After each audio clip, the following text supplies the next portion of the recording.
the federal government wants to pretend they have nothing to do with your power prices going up. In fact, let's not talk about electricity prices. Let's talk about gas prices, because gas equals Ukraine and Ukraine equals bad, and it's all Putin's fault.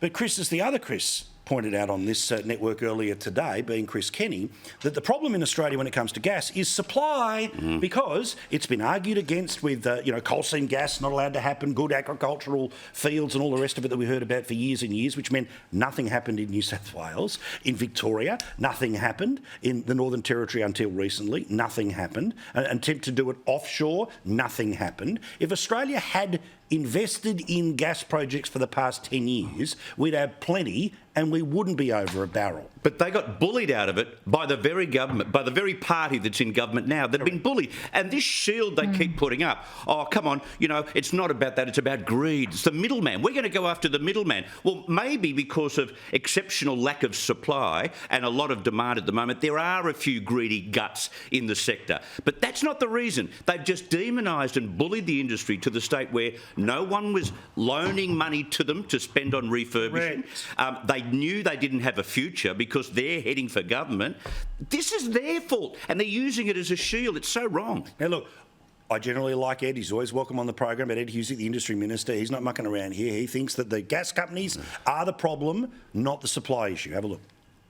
This is not a shortage of supply problem. This is a glut of greed problem that has to be basically short-circuited and common sense prevail. But, Senator, we know that there's an awful lot of gas it's there to be taking out of the Northern Territory. It could have happened a year ago, 2 years ago, 5 years ago, 10 years ago, but it hasn't happened. Yeah, look, Ed Husic should be condemned for his comments, for trying to gaslight Australians. This government have slashed accelerator grants available to gas companies in the Beetaloo.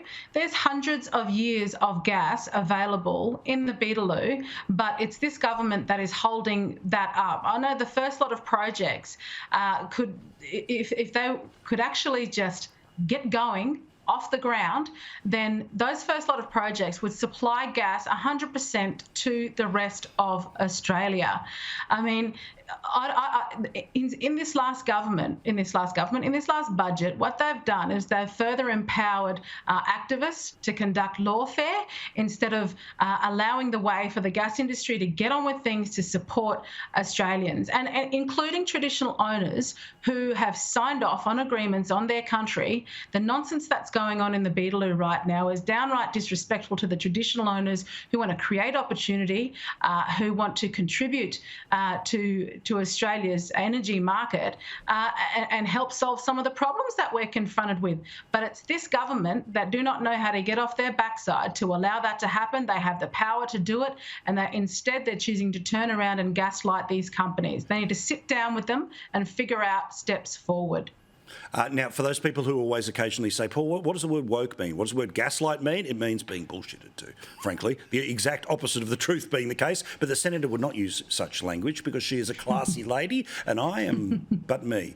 Chris, we like to do winners and losers of the week. Give us an idea of who your winner or loser is. Well, I think the winner in the world this week is Benjamin Netanyahu. There he is, strong people rising to the top. It's a great result because here is a fellow who is apparently in strife for corruption allegations, but he rises to the top because people remember, gee, we missed his strength and we missed his courage and we missed his ability to support us. That's what happens. The losers of the week are the group of journalists who stood in front of Anthony Albanese on Wednesday and didn't ask a proper question about ISIS wives. They're the losers of the week. Here. Senator, future Senator, thank you very much.